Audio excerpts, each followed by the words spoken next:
आप देख रहे हैं श्री हरि कृपा आश्रम चैनल। संस्थापक स्वामी श्री हरि चैतन्य पुरी जी महाराज।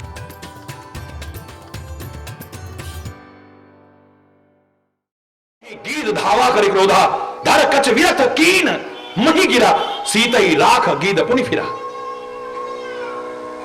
गिरा दिया उसे, सीता को लेकर के सुरक्षित स्थान पर बिठाया और फिर वापस लौटा है। चौचन मार विदारस देहि दंड एक भई मूर्छाते ही। बताइए अब रावण जैसे कि ये दशा हो गई, चाहे एक क्षण के लिए हुई, मूर्छित तो हो गया है। अपनी चोंचों से उसको हरि बोलना। तब सक्रोध निश्चर खिसियाना कार्य स परम कराल कृपाना। भयानक कराल कृपान निकाली है और काटे से पंख परा खगधरनी। मेरा कथा सुनाना उद्देश्य नहीं है, मैं तो इसका जो सार निकल कर आ रहा हूं वो बता रहा हूं आपको, क्योंकि शक्ति की आराधना कर रहे हैं हम नवरात्रि के क्रम में। शक्ति संपन्न बनना है, शक्तियों को नष्ट नहीं करना है, शक्तियों को संजो करके रखना है और बढ़ाना है। उसके लिए संदेश बहुत जरूरी है। पंख गाड़ दिए, लेकिन अच्छाई के मार्ग पर चलते हुए, राष्ट्रीयता के मार्ग पर चलते हुए, नैतिकता के मार्ग पर, सेवा के मार्ग पर चलते हुए, धर्म के मार्ग पर चलते हुए आपके पंख भी कट गए तो भी उड़ान कहां तक होगी तुम सोच नहीं सकते हो। कहां तक उड़ान होगी? मेरे शायद तो भगवान से बढ़कर के कुछ नहीं है, ये भगवान तक भी पहुंच जाएंगे। हरि बोल, बिना पंखों के पहुंच जाएंगे। सीतई जान, भगवान राम का स्मरण करते हुए गिद्धराज पृथ्वी पर गिर पड़ा है। मरना तो सबने है, हरि बोलना, जोर से बोलो ना। जिसका जन्म हुआ है मृत्यु अवश्यंभावी है, आया है सो जाएगा। राजा रंक फकीर, फर्क कितना है? एक सिंहासन चढ़ चले, एक बंधे जंजीर। फर्क कितना हो सकता है? बाकी एक दिन जो आया है वो जाएगा। जन्म के साथ मृत्यु अवश्यंभावी। हाँ, अगर तू अपने आत्म तत्व को पहचान लेता है तो भगवान कृष्ण के उस परम ज्ञान को विचार करते हो तो कह सकता है, नैनम छिन्नन्ति शस्त्राणि नैनम दहति पावका। मेरे को शस्त्र काट नहीं सकता है, मुझे अग्नि जला नहीं सकती है, मुझे वायु सुखा नहीं सकता है, मुझे पानी गला नहीं सकता है। मैं तो अछनबा हूं, अविनाशी हूं मैं। बाकी जो आया है एक दिन है, ये चादर जो मिली है एक दिन तो फटेगी। हरि बोलना। मानव देह रूपी चादर की बात कर रहा हूं मैं, इस चादर की बात नहीं कर रहा हूं। हरि बोलना। एक दिन आएगा जब इसका समय हो जाए, गल जाएगी, ये फट जाएगी, तब हमें दुख नहीं होगा। अरे देखो भाई 80-90 साल के 90 साल के हो गए बेचारे, अब एक दिन तो सबने जाना ही है, तो सब्र कर लेते हैं हम लोग। हरि बोलना। अब गल गई थी, फट जाएगी, कोई दिक्कत नहीं है। इस समय आने पर फटेगी तो किसी को दुख नहीं होगा। लोग भी कहेंगे भैया अब इसको उतार के रख दो, देखो कहां कहां दादाजी आपको कितनी बार कहा है, अब इतनी फटी हुई चादर पहन के चलते हो आप, गल गई है सारी, हटा दो इसको। क्यों दुख होगा? बोलो, इस समय आने पर फटेगी, कोई दिक्कत नहीं है। लापरवाही से फटेगी तो देख के नहीं चलते। अरे भगवान ने आंखें दी हैं, बटन नहीं है, सारी फाड़ करके ले आए तुम। यही तो सुनने को मिलेगा आपको। आपको समझदार कोई नहीं कहेगा। लापरवाही से अगर फाड़ोगे तो अपनी दिनचर्या ठीक ना रखना, अपना खान पान, ये लापरवाही नहीं है? बोलो, तभी ये शरीर रूपी चादर जाएगी तो लोग कहेंगे बड़ा मूर्ख आदमी है। हरि बोलना। और जानबूझ करके कुल्हाड़ी आप ले लो और इसे फाड़ो और फिर चाहे राम जी के भक्त बन करके कहो, राम जी रक्षा करना, मेरी चादर फटनी नहीं चाहिए। अब कुल्हाड़ी से कपड़े धोगे तो फटेंगे, चाहे राम कहना, चाहे श्याम कहना, चाहे हरि बोल कहना, ये बच नहीं सकते। खुले शब्दों में कह रहा हूं, जानबूझ करके अगर कुल्हाड़ी से कपड़े धोगे तो फटेंगे। हाँ, अगर तुम परमात्मा के भक्त हो, जानबूझ के नहीं, कभी अनजाने में ऐसा हो जाता है कि कोई आप पर कुल्हाड़ी तो क्या वज्र का प्रहार भी कर दे तो परमात्मा के भक्त होने के नाते वो आपकी रक्षा कर सकता है। जाको राखे साइया मार न सके कोई, बाल न बांका कर सके, चाहे सब जग एक नहीं सारी दुनिया भी तुम्हारी शत्रु हो जाए, लाख मारने की कोशिश करे, लाख इसे फाड़ने की कोशिश करे, नहीं फटेगी। हरि बोलना, जोर से बोलो ना। लेकिन जानबूझ करके अगर शराबें पी करके, लड़ाई झगड़े करके, दंगा फसाद करके अब इसको फाड़ोगे। हरि बोलना, जोर से बोलो ना। अगर इतना ही फाड़ने का शौक है तो भैया इसे शराबें पी करके गंदे खान पान से मत फाड़ो। मेरी हाथ जोड़ के प्रार्थना है, लड़ाई दंगे करके अपने जीवन को भी और दूसरे के जीवन को संकट में मत डालो। इस जीवन रूपी चादर को मत फाड़ो। इतना अनमोल जीवन मिला है, इसको लड़ाई झगड़े करके दंगे फसाद करके ना फाड़ो ना किसी और की।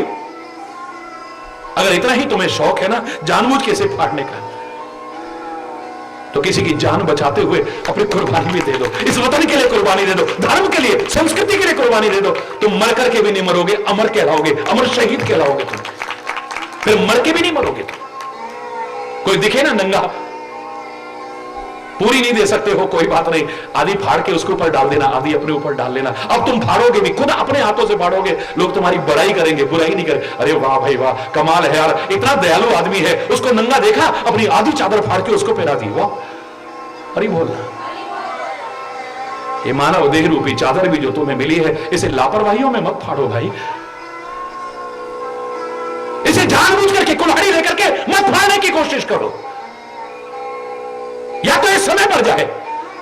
मैंने आपसे कहा था, आश्रम पर एक व्यक्ति आया, पहली बार आया, टेलीविजन पर सुना करता था, आया, बड़ी भीड़ भाड़ हो रही थी, लेकिन मैंने इशारा करके उसे बुलाया, बड़ा खुश हुआ, मेरे को महाराज जी ने बुलाया इशारा, इतनी भीड़ में भी इशारा करके।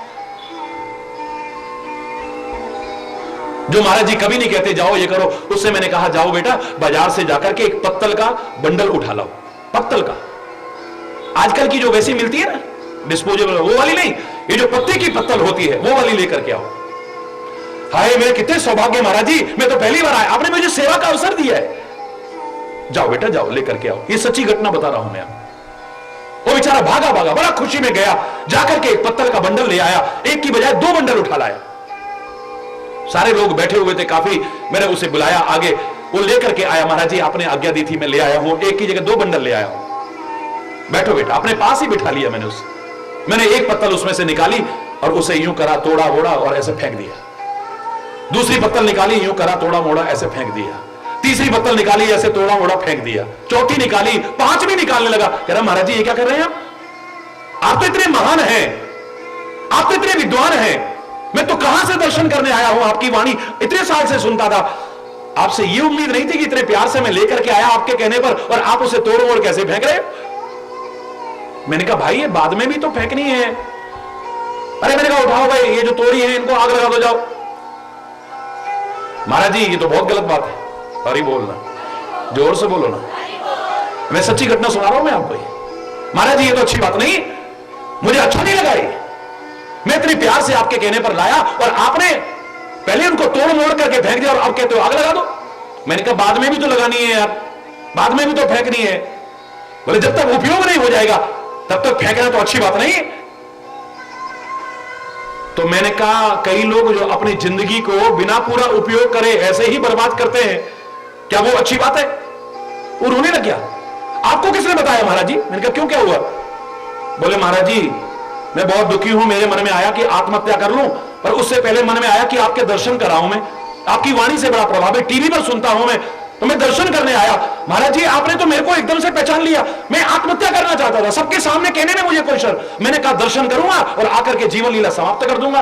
तो मैंने कहा बताओ, एक पत्तल को बिना उपयोग करे मैं फेंक रहा हूं तो तुम्हें बुरा लग रहा है, और उसके दिए अनमोल जीवन को बिना पूरा उपयोग किए अगर ऐसे ही फेंकोगे, नष्ट करोगे, बर्बाद करोगे, कौन तुम्हें समझदार कह सकता है?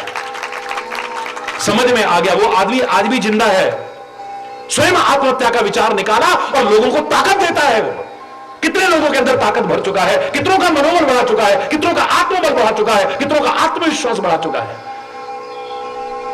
इसे जानबूझ के नष्ट मत करो, जानबूझ के बर्बाद मत करो। जरा हमारा रूप अच्छा नहीं है, हम इसको खत्म कर बैठते हैं, जरा नंबर कम आ रहे हम इसे खत्म कर बैठते हैं, झूठे प्यार का एहसास हो गया, झूठे प्यार का, असफल हो गए, चलो इसे खत्म कर दो। ये अनमोल जीवन क्या बार बार मिलेगा?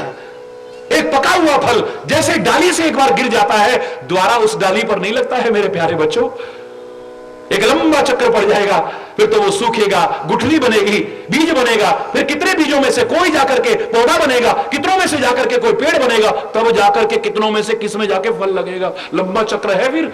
हरि बोलना, जोर से बोलो ना। ये अनमोल मानव देह को या तो अज्ञानता के कारण एक महान जघन्य अपराध करते हुए आत्महत्या करते हुए इसे नष्ट करने की कोशिश मत करो। इसे गंदे खानपान से नष्ट करने की कोशिश मत करो। लड़ाई झगड़े में इसे नष्ट करने की कोशिश मत करो। इतना ही अगर शौक है इसे समय से पहले नष्ट करने का, तो आ जाओ वतन के काम, आ जाओ धर्म के काम, आ जाओ संस्कृति के काम, आ जाओ किसी के काम, तुम्हारी प्रशंसा होगी। पर हित लाभ तजई जो देही, संतत संत प्रशंसा ही थे। हरि बोलना। गिरिराज जटायु को क्या आवश्यकता थी अपनी जिंदगी को ऐसे बर्बाद करने की?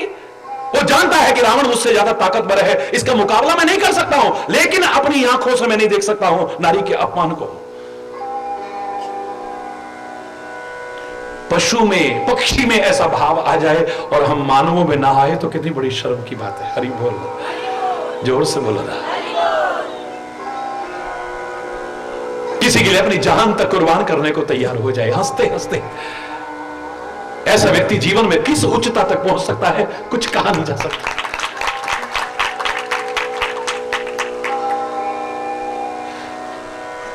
रावण जल्दीबाजी में विमान को चला करके चला, आकाश मार्ग से जा रहा है, शिकारी के हाथ में जैसे हिरणी पड़ गई हो ऐसी डरी हुई चली जा रही है।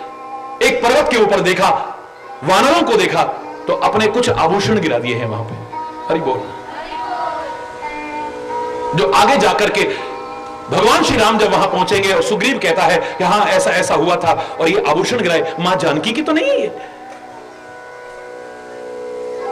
भगवान ने कहा लक्ष्मण तुम देखो, आज सबसे ज्यादा हमने जो सगे संबंध है उनको विकृत करके रख दिया है। सगे संबंधों को, जिनको हम सगे संबंध कहते हैं, किसी भी संबंध में देखो अधिकांशतः क्या हम उसके गरिमा को, उसकी मधुरता को, उसकी मर्यादा को कायम रख पा रहे हैं? भाभी और देवर का संबंध आज कैसा है सबको मालूम है। मजाक करने की छूट मिल गई हो, जैसे पट्टा मिल गया हो। क्यों ऐसा ही होता है ना? भाभी और देवर का संबंध आज कैसा बन गया है, जैसे कि मजाक करने का एक पट्टा मिल गया हो। इस भारत में भाभी और देवर का संबंध क्या था, अगर जानना चाहते हो तो इसमें पता लगेगा। भगवान राम कहते हैं हे लक्ष्मण, हे भैया देखो तो तुम्हारी मां के आभूषण है क्या ये? काफी देर हो गई, भगवान राम कहते बताते क्या नहीं हो? लक्ष्मण की आंखों में आंसू आ जाते हैं, कैसे बताऊं भैया? क्यों? इन आभूषणों को देख करके बताओ, क्या ये सीता के हैं? मैंने कहा ना भैया कैसे बताऊं मैं, क्या परेशानी है भैया? बोले मां ने अपनी मां के चरणों के अलावा उनके चेहरे की तरफ कभी झांक के देखा ही नहीं, और इनमें चरणों को कोई आभूषण है नहीं, तो कैसे पहचानूं? भाभी और रिश्ते का क्या संबंध, भाभी और देवर का क्या रिश्ता था इस भारतवर्ष में? सुनो जरा, मैंने अपनी मां के चरणों के अलावा कभी ऊपर झांक करके नहीं देखा है। मैं कैसे पहचानूं? इन आभूषणों में कोई सिर का आभूषण है, कोई गले का आभूषण है, मैं कैसे पहचान लूं? हरि बोलना। उतना धन आवश्यक है लेकिन सब कुछ नहीं है। क्यों किसी को शक है इसमें? बोलो ना। पुराने लोग कहा करते थे पूत सपूत तो क्यों धन संचय, इसकी कोई सीमा थोड़ी ना है, कोई अंत नहीं इसका। पूत कपूत दो क्यों धन संचय, सपूत है तो इस लायक बना दो कि कमा खाए, और कपूत है तो जितना जोड़ के जाओगे उसे तो बर्बाद करेगा, खुद भी बर्बाद हो जाएगा, गंदे ऐब लग जाएंगे उसको, गंदी आदतें लग जाएंगी उसे। आप जितना इनके प्रति अपने कर्तव्य का निर्वाह करते हो, ये लाख जन्म लेकर के आपका एहसान चुका नहीं सकते, आपका कर्जा चुका नहीं सकते, इसमें कोई संदेह नहीं है। और उससे ज्यादा जो करते हो वो तुम्हारी अपनी लस्ट है, अपनी तुम्हारी हवस है, जो कभी पूरी होने वाली नहीं। जितना चाहे जोड़ते जाओ, और एक दिन फिर हरि बोल, जोर से बोलो ना, जोर से बोलो ना, है?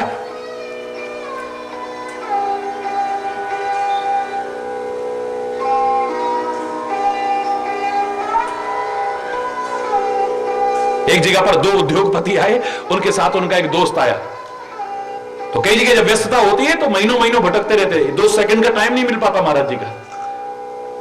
और यही तो लोग कहते हैं कि हमें तो महाराज जी साथ बैठते हैं, गले लगाते हैं, इतनी बातें करते हैं, कहां मिलता है ऐसा मौका? अरे बोलना, कितने दिन लगे रहे, तब जाकर के बड़ी मुश्किल से उन्हें 2 मिनट का समय मिला। अपने दोस्त को साथ लाए थे, बड़ा भक्त आदमी था, हमसे कोई गलती ना हो जाए, महाराज जी आपसे 5 मिनट अकेले में बात करनी है। कोई बात नहीं, बैठो भाई। एक इधर बैठ गया, एक इधर, नामी उद्योगपतियों की बात कर रहा हूं। और तीसरा उनका जो मित्र आया था, कहने लगा महाराज जी बड़ी मुश्किल से मौका मिला है, मैं एक बात कहना चाहूंगा आपसे, आप बुरा ना माने तो। मैंने कहा कहो। तरसते थे कभी कि 2 मिनट महाराज जी से कभी बात हो जाए, चलो इसी बहाने आपसे बात हो रही है, लेकिन महाराज जी आप इनकी जो समस्या होगी सुनना, समाधान जो होगा देना, पर उससे पहले मैं कुछ कहना चाहता हूं। ये जो आपके इधर दाईं तरफ बैठा है ना, बड़ा ईमानदार आदमी है और पैसे में कम नहीं है। ये आपकी बाईं तरफ जो बैठा है मेरा दोस्त, लेकिन इसके मुंह पर कह रहा हूं क्या बेईमानी नहीं करी है इसने, किसका हक नहीं छीना है, कहां पर कब्जे नहीं करे इसने। अरे बोलना, ये भी आपकी दाईं तरफ जो ईमानदार बैठा है, पैसे में कम नहीं है इससे, लेकिन इसकी मैं गारंटी दे सकता हूं इसने 1 पैसे की कभी बेईमानी नहीं करी है। मैंने ऐसे पूछ लिया, मैंने कहा भाई साहब आप बेईमानी क्यों करते हो? क्या करें, बाल बच्चेदार ठहरे फिर। अरे बोल, जरा ध्यान से सुनना। मैंने कहा भाई साहब आप बेईमानी क्यों करते हो? बोले क्या करें महाराज, बाल बच्चेदार ठहरे। तो मैंने कहा भाई साहब आप बेईमानी क्यों नहीं करते, आप ईमानदारी को। ना ना ना बाबा, हम तो बाल बच्चेदार हैं, हमारे बच्चों को कहीं हमारा उसका फल ना भोगना पड़ जाए, जो हम बेईमानी करेंगे, गलत करेंगे, हमारे बच्चे कहीं दुखी ना हो जाए। ना ना ना ना ना, एक बेईमानी कर रहा है, दुहाई किसकी दे रहा है? बच्चों की। एक ईमानदारी कर रहा है, दुहाई किसकी दे रहा है? अब दोनों में से कौन सही है बताओ ना, बोलो ना, दोनों गलत है। एक सीमा तक जो आप इनके लिए करते हो, मैं तो कह रहा हूं मां ने जो जीवन और मौत के बीच झूलते हुए उस एक घड़ी में तुम्हें जन्म दिया था, लाख जन्म लेकर के अपनी मां का कर्जा तुम कभी चुका नहीं सकते हो। कितनी माताएं तुम्हें जन्म देते देते अपने शरीर तक को त्याग देती है, मर जाती हैं कितनी माताएं, देखे हैं बहुत से उदाहरण। एक घड़ी का जीवन और मौत के बीच झूलते हुए जब हमें जन्म देती है अपनी जन्म देने वाली मां का, लाख जन्म लेकर के हम कर्जा नहीं चुका सकते हैं। वो पिता जो हमारा हर तरह से पालन करता है, वो अपना लाख जन्म लेकर के उसका कर्जा हम कभी चुका नहीं सकते।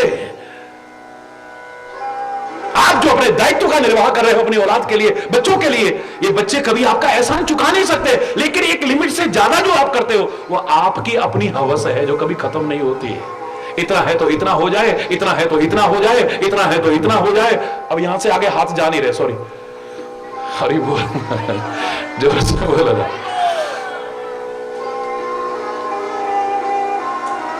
इस तरह से सीता को वो ले गया, अशोक वाटिका में जाकर के रख दिया, बहुत तरह से समझाया, भय दिखाया, प्रेम दिखाया, लेकिन जो अपने चरित्र के पक्के होते हैं किसी की बातों में नहीं आते हैं, अपनी मर्यादा का नहीं परित्याग करते, अपनी सीमाओं का परित्याग नहीं करते हैं।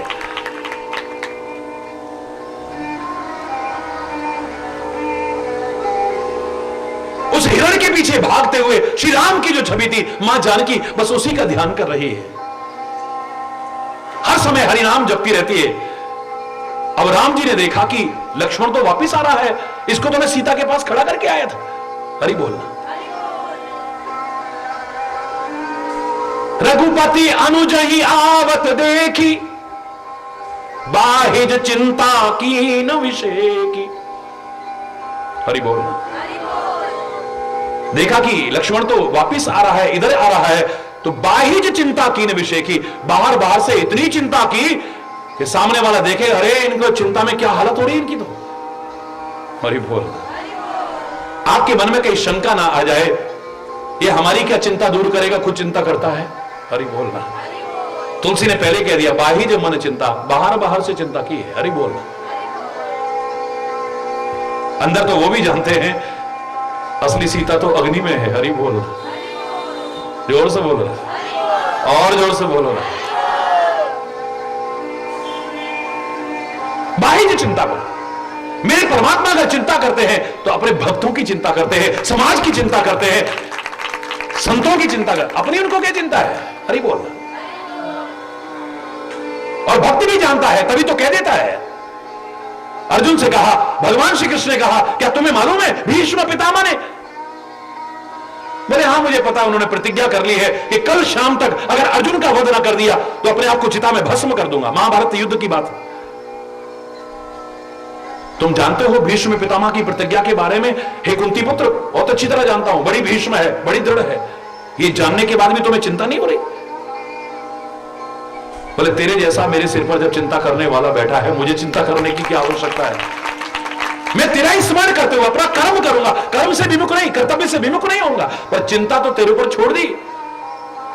हरि बोल। वो इतनी चिंता करता है कि तुम अपनी चिंता नहीं कर सकते हो। तुम्हारे घर में मेहमान आने वाला हो, कितने दिन पहले चिंता, आज के अरे यार सब हो जाएगा, नो प्रॉब्लम। अब तो शादी ब्याह में चिंता नहीं होती। पहले तो शादी ब्याह में 1-1.5 महीने पहले तू भी आ जाना, तू भी आ जाना, तू भी, अरे मसाले भी पीसने हैं, दाल भी दलनी है, बेसन भी बनाना है, ये भी कर। याद करो पुराने जमाने को। हरि बोल। अब तो कोई आ भी जाए तो अच्छा नहीं लगता है, सीधे जहां फंक्शन हो रहा वहीं आओ, वहीं से हरि बोल, जोर से बोल रहा है। अरे शादी ब्याह की चिंता नहीं होती तो एक मेहमान घर में आने वाला हो, कितनी चिंता है? हो जाएगा सब, नो प्रॉब्लम। इशारा ये होता है, ये होना चाहिए बस। हरि बोल, जोर से बोलो ना। अब एक, इतने लोग नहीं, एक व्यक्ति नहीं, एक नन्ही सी जान अभी गर्भ में आई है, अभी 4-5 महीने गर्भ में आए हुए थे, 4-5 महीने अभी बाहर आने में बाकी थे। क्या करोगे तुम चिंता अपनी? उसको पहले से चिंता शुरू हो गई, ये बाहर आएगा तो क्या खाएगा, इसके दांत तो होंगे नहीं। फिर अंदर के वातावरण में और बाहर के वातावरण में बहुत अंतर है। बाहर की चीजें से नुकसान ना कर जाए। मां के शरीर में ही दूध का निर्माण शुरू कर दिया है। कौन करेगा इतनी चिंता बोलो? और खाली चिंता नहीं, अपना प्रयास किया है। चिंता करके क्या मिलेगा? स्वास्थ्य खराब हो जाएगा, चिंतन खराब हो जाएगा, स्वभाव खराब हो जाएगा। बाकी क्या प्रयास करके कुछ होगा ना? वो खाली चिंता नहीं कर रहा है, प्रयास कर रहा है। ये तुम्हारे विज्ञान ने नहीं बनाया, तुमने नहीं बनाया, मां के शरीर में ही दूध का निर्माण शुरू कर दिया है। तभी तो लोग कहा करते थे, सोच करे कौन बात की मूर्ख, तू सोच करे ते कहा कर ले वो। तू अपना प्रयास कर, कर्म कर, कोशिश कर, चिंता करके क्या मिलने वाला है? अरे सोच करे कौन बात की मूर्ख, सोच करे ते कहा कर ले गो। दांत नहीं तब दूध दियो, अब दांत दिए हैं तो अन्न हुदेगो। प्रतिपाल करे सिगरे जग को, सो तोहे कैसे विसार तो देगो। जान कुदेत अजान कुदेत, जहान कुदेत सो तोहू कुदेगो। जो सारी दुनिया का भरण पोषण कर रहा है, क्या तेरे को छोड़ देगा? भरोसा तो करके देख। जो उसके आश्रित हैं, आप अपनी चिंता करोगे, जो गिने चुने अपने हैं उनकी चिंता करोगे। जंगल में इतने जीव हैं, उनकी रक्षा कौन करता है? उनका पालन कौन करता है? उनका साधन कौन करता है? तुम। आकाश में इतने जीव विचरण कर रहे हैं, उनका पेट कौन भरता है? हरि बोलना। समुद्र के अंदर इतने जीव हैं, नदियों में इतने जीव हैं, उनका पालन पोषण कौन कर रहा है? पत्थरों तक में कीड़े पल रहे हैं, जो उनको पहुंचा सकता है, तेरे को छोड़ेगा क्या? है? हरि बोलना है। बाहिज चिंता कीन विषय की, ये मर्यादा है, ये मर्यादा पुरुषोत्तम है ना। आप जानते हो एक दिन सबने जाना है, फिर भी परिवार में किसी की डेथ हो गई और आप हैं अरे वो कह गया इसने तो नहीं मारा कहीं। बाहर जो मर्यादा है उसको दिखाओ। हरि बोलना। हाँ, अंदर में ये सोचो, ये विचार परिपक्व बना लो, अपना दृढ़ता से धारण कर लो कि ये तो क्या, एक दिन हमने भी दे देना, जो आया है एक दिन जाना है। सोच रही कौन सोच रही है? एक दिन हमने चले जाना है? हमेशा के लिए अमर होकर के कोई भी नहीं आया है। हरि बोलना, जोर से बोल रहा है। तो बाह्य चिंता कीन विषय की, बाहर से चिंता कर रहे हैं। जनक सुता परिहरऊं अकेली, आय हुतात वचन मम पेली। मेरी आज्ञा का उल्लंघन करके लक्ष्मण तुम यहां जनक सुता को अकेले छोड़ आए हो तुम? ये तुमने क्या किया है? इतने राक्षस घूमते हैं जंगल में, इतने राक्षस। मेरा मन कह रहा है कि अब सीता आश्रम में नहीं है। हरि बोल रहा। मेरा मन कह रहा है कि सीता अब आश्रम में नहीं है। चरण पकड़ करके लक्ष्मण जी समझाने लगे कि मेरा कोई दोष नहीं है, ऐसा ऐसा ऐसा ऐसा हुआ। पहुंचते हैं वहां पर, मैं पूरी कथा नहीं सुना रहा हूं, आप लोग रोज इतना तो जानते हो, मैं तो जो सार निकल करके आए उसे अपने जीवन में भी लेकर के आपको देने की कोशिश कर रहा हूं। बस हरि बोल, गुणग्राही बन जाओ बस। कहां पर क्या है और कितना है ये इतना महत्वपूर्ण नहीं है, आप क्या और कितना ले सकते हो इस पर निगाह रखना।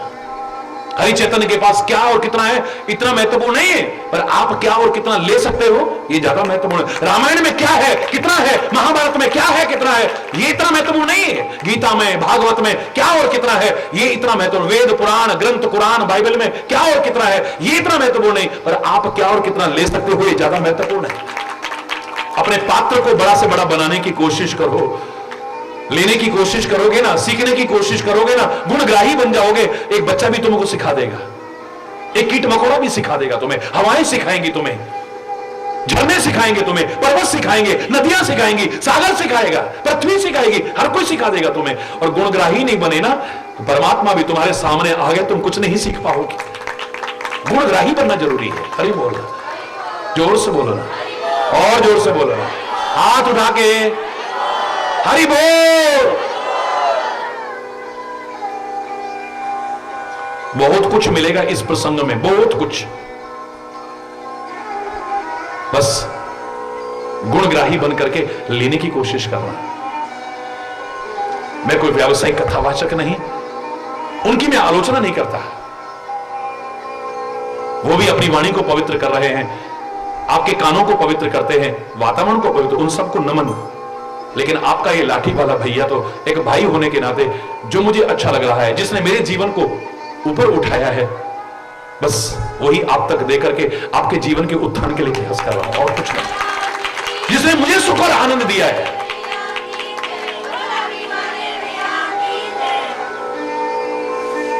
उसके लिए कोई आवश्यक नहीं है कि आप भी मेरी तरह बाल बढ़ाना, तिलक लगाना, ऐसे कपड़े पहन लेना, घर बार छोड़ देना, कथा प्रवचन नहीं, नहीं। तुम जहां हो वहीं रह करके उस चिंतन को जीवन का अभिन्न अंग बना लेना, तुम्हें सुख और आनंद अवश्य मिलेगा। हरि बोल।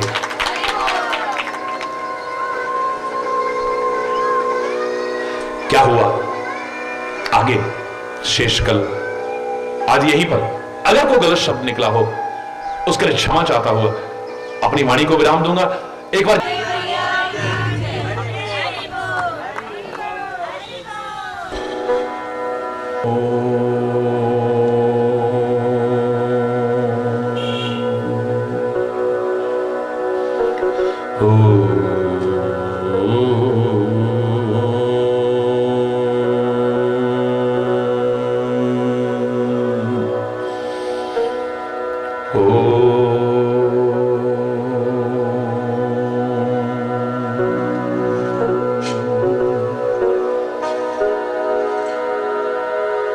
सर्वे भवन्तु सुखिनः,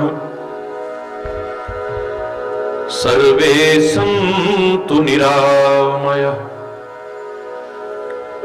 सर्वे भद्राणि पश्यन्तु, मा कश्चित् दुःखभाग् भवेत्, मा कश्चित् दुःखभाग् भवेत्। ओम शांति शांति शांति।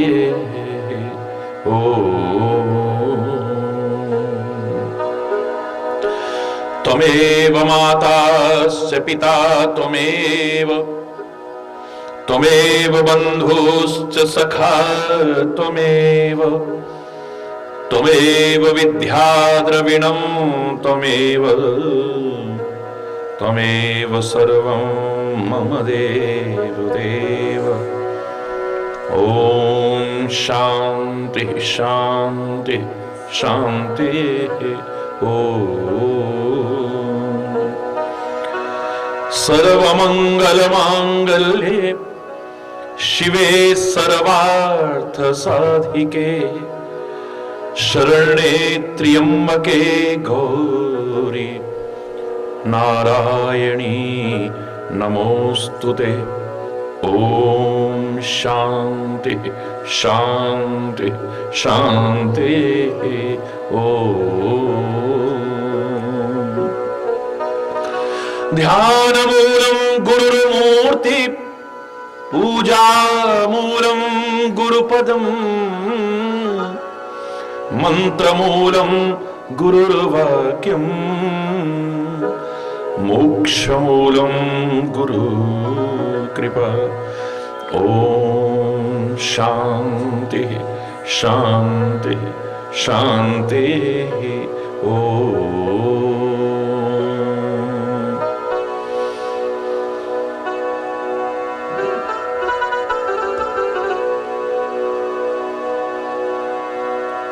जय मां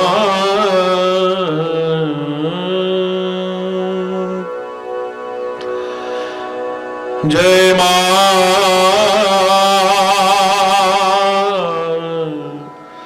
जय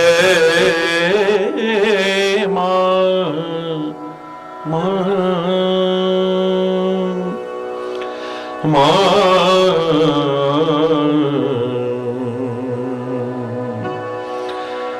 जय दुर्गे दुर्गति नाशिनी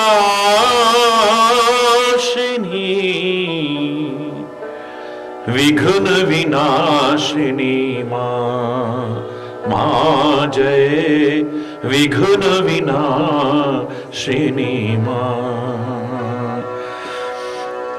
जय निज जन संकट हारिणी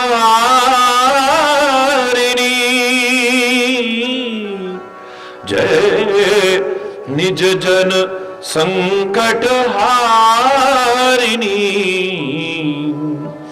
सब सुखदायिनी मां जय सब सुखदायिनी मां। जय दुर्गे दुर्गति नाशिनी विघ्न विनाशिनी मां जय विघ्न विनाशिनी मां। चंड मुंड को तूने मारा महिषासुर को भी संघारा। चंड मुंड को तूने मारा महिषासुर को भी संघारा। दुष्ट हृदय विदारिणी दुष्ट हृदय विदारिणी मोह विनाशिनी मां जय मोह विनाशिनी मां। जय दुर्गे दुर्गति नाशिनी विघ्न विनाशिनी मां जय विघ्न विनाशिनी मां। हरि ब्रह्मा शिव सुर मुनि ध्यावे हरि ब्रह्मा शिव सुर मुनि ध्यावे। वेद भी तुम्हारा पार न पावे वेद भी तुम्हारा पार न पावे। परम सुमंगलकारिणी जय परम सुमंगलकारिणी जय घट घट वासिनी मां जय घट घट वासिनी मां। जय दुर्गे दुर्गति नाशिनी विघ्न विनाशिनी मां। जय शंकर प्रिया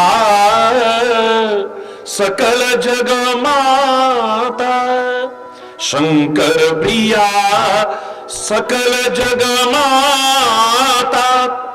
हरि चैतन्य हृदय से ध्याता, हरि चैतन्य हृदय से ध्याता, अति अपार भवतारिणी, अति अपार भवतारिणी, जय ज्ञान प्रकाशिनी मां, जय ज्ञान प्रकाशिनी मां, जय दुर्गे दुर्गति नाशिनी, विघ्न विनाशिनी मां, जय विघ्न विनाशिनी मां, जय निज जन संकट हारिणी, जय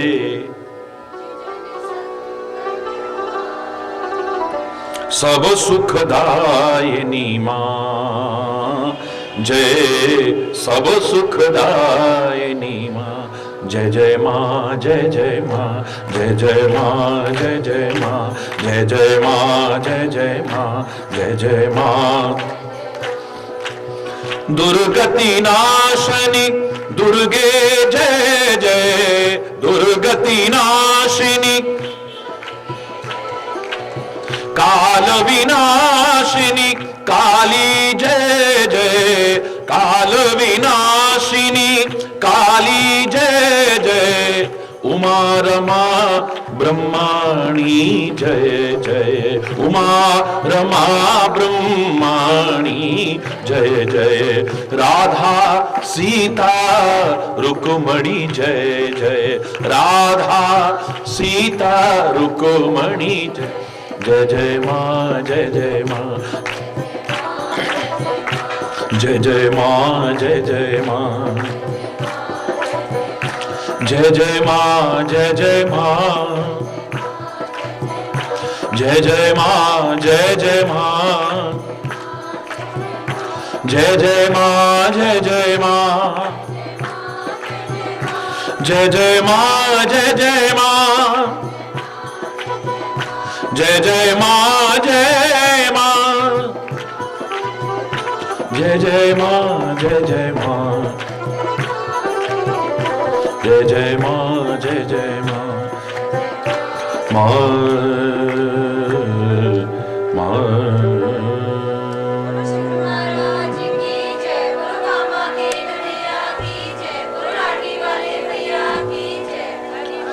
हरि बोल, हरि बोल।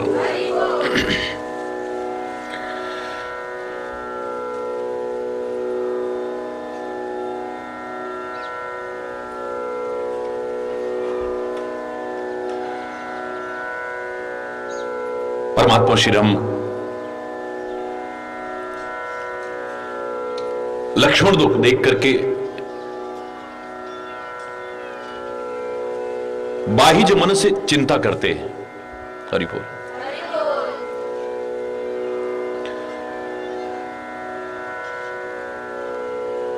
परमात्मा श्री राम ने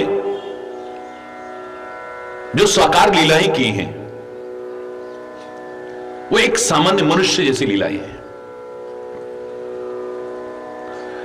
तुलसी ने कहा कि मेरे मानस में जो राम का मैं चित्रण कर रहा हूं वो परमात्मा श्री राम का नहीं कर रहा हूं। अपनी लीलाओं के द्वारा, अपने जीवन चरित्र के द्वारा वो परमात्मा सिद्ध होंगे, बिल्कुल सही है। लेकिन मैं जिन राम को आपके सामने रख रहा हूं, प्राकृत नर इव लीला करत सकल रघुनाथ, सामान्य मनुष्य जैसी लीलाएं हैं। सामान्य मनुष्य जैसी लीलाएं क्यों कर रहे हैं? क्योंकि सामान्य मनुष्य उन लीलाओं के लाभ से कहीं वंचित न रह जाए। आम व्यक्ति से कहा जाओ कि श्री राम ने ऐसा किया, तुम क्यों नहीं करते हो, तो आदमी क्या कहेगा? अरे वो तो भगवान ठहरे, हम तो एक आम इंसान है भैया। अब भगवान कर सकते हैं, हम सांसारिक प्राणी हैं, हम क्या कर सकते हैं? हरि बोल। एक सामान्य व्यक्ति उन लीलाओं के लाभ से कहीं वंचित ना हो जाए, अपने जीवन में अपनाने से कहीं वंचित ना हो जाए, ये तो भगवान ही कर सकते हैं, एक सामान्य मनुष्य कर ही नहीं सकता है। इसलिए तुलसी कह रहा है कि मैं राम की लीला का जो चित्रण कर रहा हूं वो सारी लीलाएं कैसी हैं? सामान्य मनुष्य जैसी। मनुष्य नहीं, सामान्य मनुष्य जैसे। जैसे सामान्य से सामान्य मनुष्य अगर चाहे तो अपने जीवन के आचरण में उतार करके उनका लाभ उठा सकता है। प्राकृत नर इव लीला करत सकल रघुनाथ। जितनी भी लीलाएं हैं सब मनुष्य, सामान्य मनुष्य जैसी लीलाएं। तभी तो अच्छों अच्छों की बुद्धि भ्रमित हो गई। भगवान शंकर की अर्धांगिनी सती के मन में भ्रम आ गया, ये भगवान कैसे हो सकते हैं? वो निर्गुण, अजन्मा, अव्यक्त, अगोचर, अकथनीय ब्रह्म मनुष्य बनकर के दुनिया में क्यों आएगा? और मानव बनकर के आया है तो जंगलों में क्यों भटकेगा? जंगलों में भटक रहा है तो नारी के विरह में इतना दुखी क्यों होगा? हे खगमृग हे मधुकर श्रेणी, तुम देखी सीता मृगनैनी। एक आम व्यक्ति भी आम व्यक्ति से पूछेगा, ये पशुओं से पूछ रहे, पक्षियों से पूछ रहे, नदियों से पूछ रहे, तालाबों से पूछ रहे, भौरों की कतार से पूछ रहे, क्या तुमने मेरी मृगनैनी सीता को देखा है कहीं? नारी के विरह में इतने दीनहीन क्यों होंगे? फिर परमात्मा तो अंतर्यामी है, चलो इतने पर भी मैं मान लो वो भगवान है, तो क्या उनको यह मालूम नहीं कि मेरी सीता कहां है? घट घट की जानने वाले परमात्मा को क्या यह मालूम नहीं कि मेरी सीता कहां है? हरि बोलना। अच्छों अच्छों की बुद्धि भ्रमित हो गई, अच्छों अच्छों की।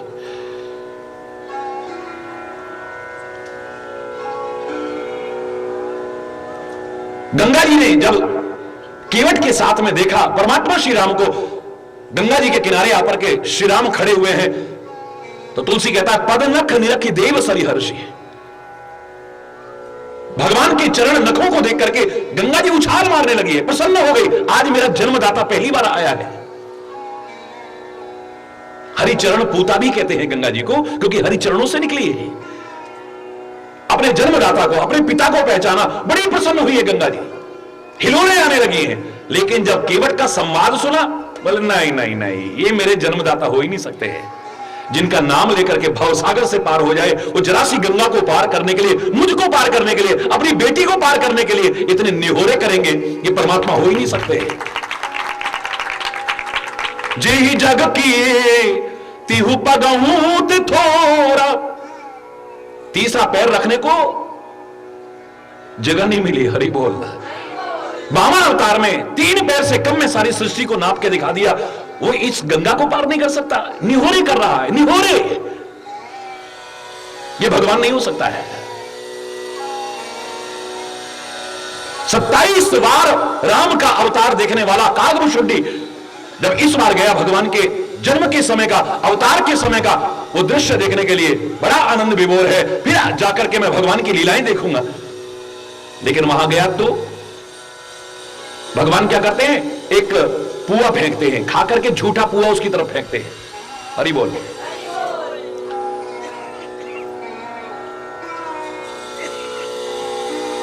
जब कागभूषुंडी आता है तो बड़े खुश होते हैं, जब जाने लगता है तो रोने लगते हैं। कागभूषुंडी के मन में आया, योग में, वियोग में, हानि में, लाभ में, यश में, अपयश में, अनुकूलता में, प्रतिकूलता में, जन्म में, मृत्यु में, ये तो आम आदमी प्रभावित होता है, भगवान तो अप्रभावित रहते हैं इनसे। कब हो योग वियोग न जाके, कभी योग और वियोग है ही नहीं जिसके लिए। वो आने पर बड़े खुश हो रहे हैं और हमारे जाते ही खुद रोने लग जाते हैं। ये भगवान कैसे हो सकते हैं? चलो भाग तक पूप दिखा वही, जब मैं जाने लगता हूं तो अपने मुंह से निकाल करके पुआ मेरी तरफ फेंकते हैं। ये भगवान कैसे हो सकते हैं? बुद्धि भ्रमित हो गई। हरि बोलना।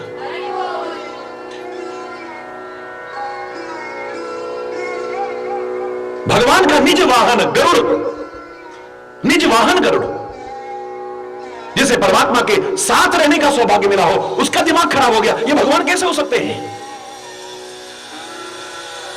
नारद जी कहने लगे, भगवान नागपाश में बंध गए हैं युद्ध भूमि में, लंका में जाओ और तुम्हारा तो आहार है हे गरुड़ सर्पों का, जाकर के नागों को खाओ और भगवान को बंधन विमुक्त करो। बड़ा खुश हुआ, भगवान की सेवा का अवसर मिला, भगवान की सेवा का अवसर मिला। बहुत दिन बाद बड़ा खुश होकर के गया वहां। लेकिन भगवान को जब दीनहीन अवस्था में पड़े हुए युद्ध भूमि में देखा, सर्पों को खा तो गया, भगवान को बंधन विमुक्त तो कर गया, लेकिन मार्ग में जाते जाते सोचने लगा, जिनका नाम लेकर के जन्म मरण के बंधन छूट जाएं, वो साधारण से सांपों के बंधन में आ जाएं, ये मेरे परमात्मा हो ही नहीं सकते, ये मेरे भगवान नहीं। जो शेष शैया पर शयन करते हैं वो साधारण से नागपास में बंध जाएंगे, ये भगवान नहीं हो सकते। हरि बोल, जोर से बोलो।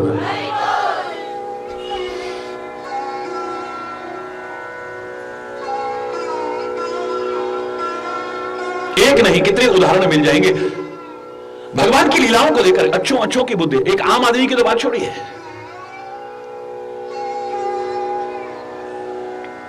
इसीलिए सत्संग की आवश्यकता है।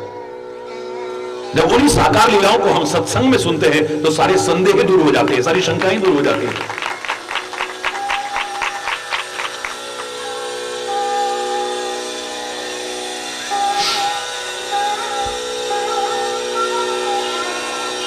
तभी तो मैं कई बार कहा करता हूं, निराकार भक्ति बड़ी सरल है, दूर बैठ करके भक्ति करना बड़ा सरल है, लेकिन भगवान को, महापुरुषों को सामने देख करके भक्ति करना इतना सरल नहीं है।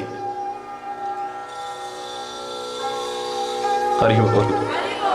भगवान कृष्ण जब लीलाएं कर रहे हैं तो सारी सृष्टि को पैदा करने वाले ब्रह्मा की बुद्धि भ्रमित हो गई, ये भगवान कैसे हो सकता है? गेंद खेल रहा है, गुल्ली डंडा खेल रहा है, गाय चरा रहा है, मक्खन चोरी कर रहा है, ये भगवान नहीं हो सकता है। हरि बोल। परीक्षा की है, भागवत में आप सुनते हैं, 1 वर्ष बाद आकर के चरणों में गिरा है। 1 वर्ष बाद, 1 वर्ष तक दिमाग खराब रहा, सारे देवताओं के राजा इंद्र की बुद्धि खराब हो गई। ये भगवान कैसे हो सकता है? मैं दिखाता हूं, इसको मजा चखाऊंगा, इसने मेरी पूजा बंद करवाई, सारे ब्रज को डुबो दूंगा, ब्रजवासियों को डुबो दूंगा, और इस ब्रजराज कहलाने वाले को, इसको भी डुबो दूंगा मैं। त्राही त्राही मचा दी। हरि बोलना। 7 दिन बाद आकर के चरणों में गिरा है, 7 दिन बाद। देवताओं का राजा इंद्र, जब ऐसों की बुद्धि भ्रमित हो गई तो हमारी और आपकी क्या बात है? हरि बोल।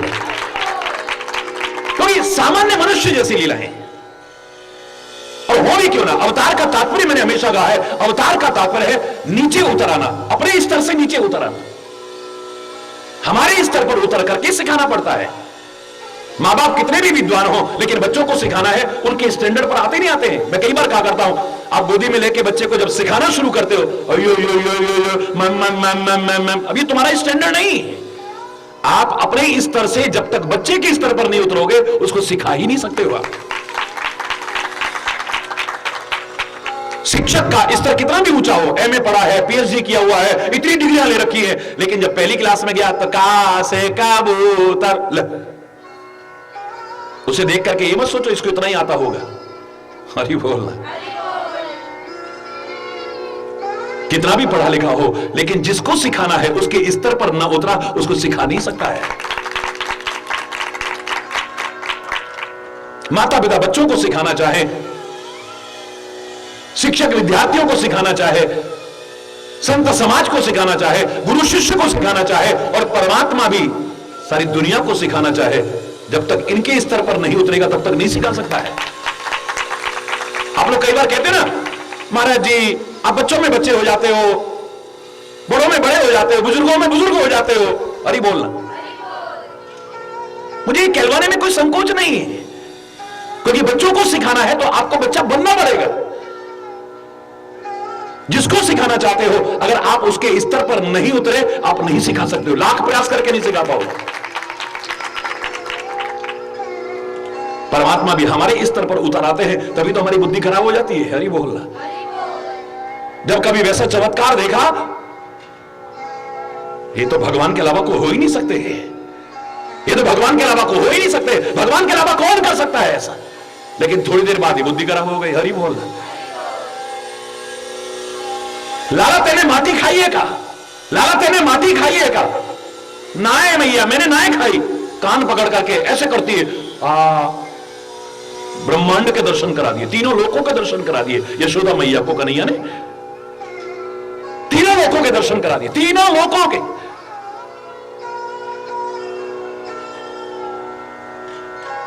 रोंगटे खड़े हो गए, आंखों से आंसू आने लगे। मैं इसको अपना बेटा समझ रही हूं, ये तो सारी दुनिया का बाप है, सारी दुनिया का पिता है, जगत पिता को अपना बेटा करके मान रही हूं मैं। थोड़ी देर बाद भगवान मुस्कुराने लगे, फिर ऐसी ही बुद्धि खराब हुई। गोपियां शिकायत लेके आई तो उसी को फिर थप्पड़ मारने को, रूखल से बांधने को तैयार हो जाती है। ये है उसी के नैया को जिसने ब्रह्मांड के दर्शन कराए हैं। हरि बोलना।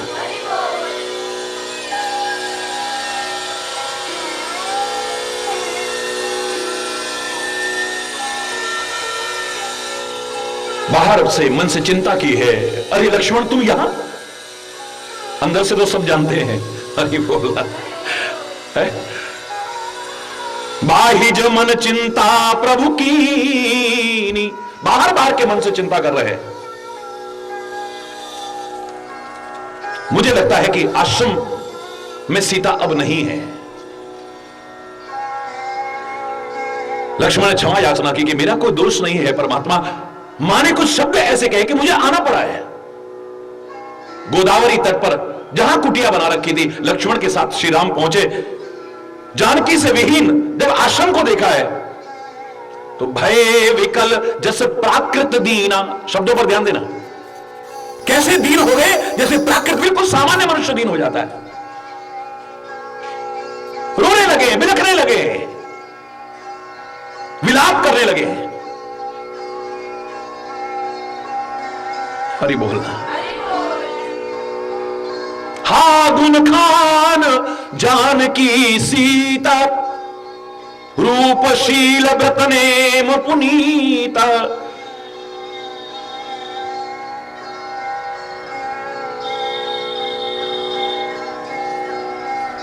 बार बार उसके गुणों की प्रशंसा करते हुए रो रहे, बिलख रहे।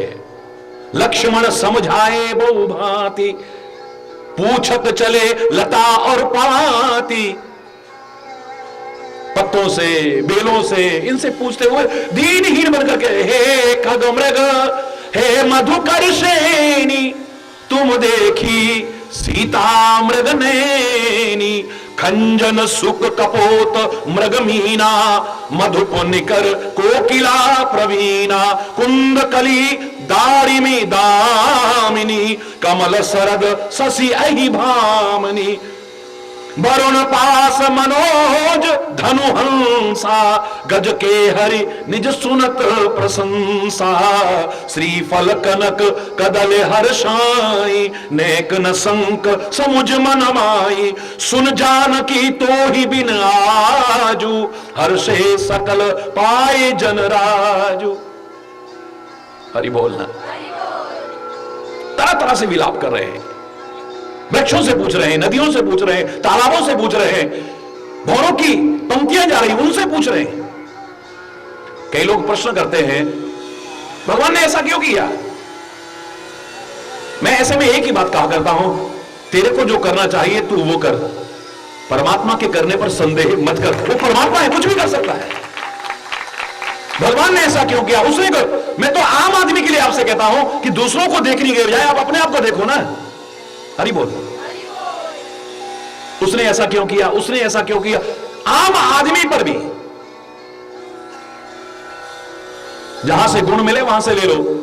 यहां साक्षात परमात्मा में से कमियां, हरि बोलना, या तो आप कह दो वो परमात्मा नहीं है, सर्वशक्तिमान नहीं है, आम आदमी है, तो आम आदमी भाई दुखी हो ही जाता है।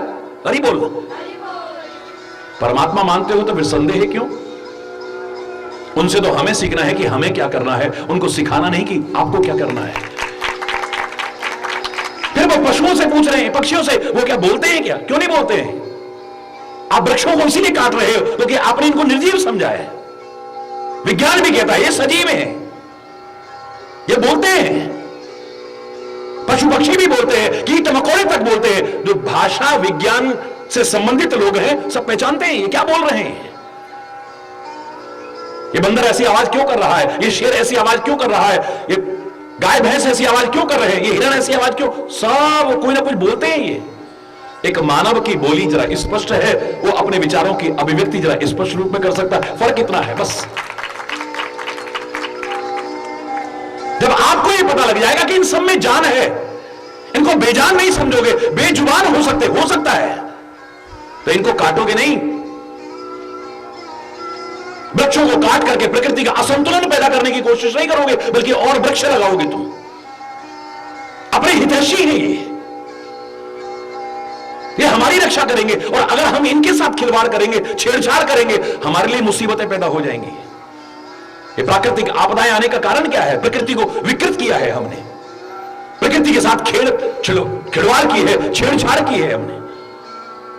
तो प्रकृति के अनुसार जियो, प्रकृति के संरक्षण पर ध्यान दो, आप सुखी रहेंगे। देखिए, अगर आपको ही पता लग जाए कि बोलते हैं स्पष्ट न सही, ये बेजुबान हो सकते हैं लेकिन बेजान नहीं है, तो देवी माता को खुश करने के बहाने मूर्खतावश, अज्ञानतावश, अंधविश्वास के कारण आप उसके सामने बकरों को काट काट के नहीं डालोगे, भैंसों को काट काट करके नहीं डालोगे, मुर्गों को काट काट करके नहीं डालोगे, आप जीव हत्या करने की कोशिश नहीं करोगे, वो भी धर्म के नाम पर, परमात्मा के नाम पर।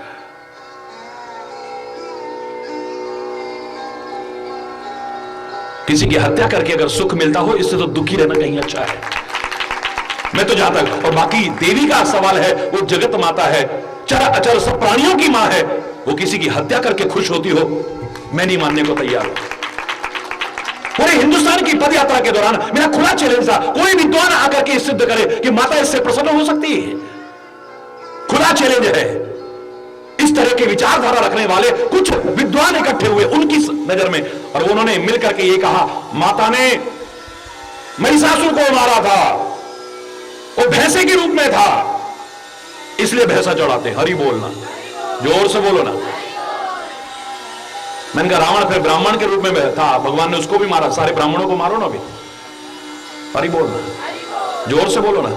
भगवान परशुराम ने सारे क्षत्रियों को 21 बार क्षत्रियों से वीन की पृथ्वी, सारे जो क्षत्रिय मिले मारते जाओ ना सबको भी है।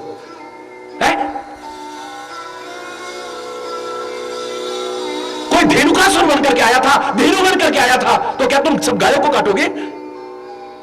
कोई बकासुर बन करके आया था, क्या सारे बगुलों को मारोगे तुम? अरे एक असुर, एक राक्षस भैंसे के रूप में आया है, उस राक्षस को मारा है, भैंसे को नहीं मारा है। राक्षस को मारा है, भैंसे को, जोर से बोलो ना। अब कोई राक्षस किसी रूप को धारण करके आया है, क्या सबको मारोगे क्या? एक राक्षसी मां बन करके आई है, पूतना के रूप में। भगवान कृष्ण को अपने स्तनों का दूध पिला करके मारना चाहती है, क्या सब माताओं को तुम मार दोगे? मां का रूप धारण, किसका रूप धारण करके आई? मां का रूप धारण करके आई है। यहां पूतना को मारा है, और मैं तो हमेशा कहूंगा भगवान ने मारा नहीं, तारा है। तो क्या सब मां को मारोगे आप? है? कोई धेनुकासुर बना है, कोई बकासुर बना है, कोई अघासुर बना है, कोई व्योमासुर बना है, कोई फलाना राक्षस, कोई फलाना, जिस रूप को धारण करा सबको मारोगे क्या? है?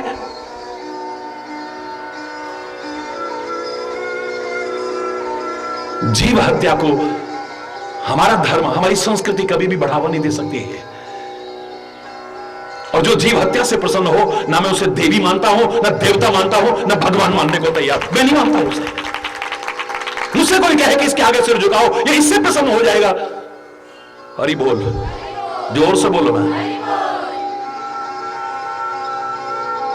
खुले शब्दों में कह रहा हूं मैं, तुम डरते हो, और धर्म ने हमें डरपोक नहीं बनाया है, निर्बल नहीं बनाया है, बल्कि निर्मल बनाया है, निर्मल बनाया है, पवित्र बनाया है, निर्बल नहीं बनाया है, डरपोक नहीं बनाया है हमें।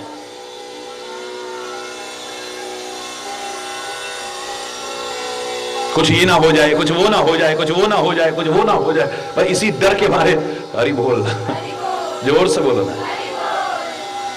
और नए बच्चों में बड़ी अच्छी जागृति आ रही है, वो इस हिंसा के बिल्कुल विरुद्ध आ रहे हैं, मुझे बहुत खुशी है इस बात की। देवी देवताओं की पूजा के नाम पर, जगत माता की पूजा के नाम पर ये जो हिंसा का भाव है, नई पीढ़ी के अंदर बिल्कुल भी नहीं आ रहा है, मुझे खुशी है इस बात की। नकार रहे हैं वो लोग इस बात को। हरि बोलना, जोर से बोलना।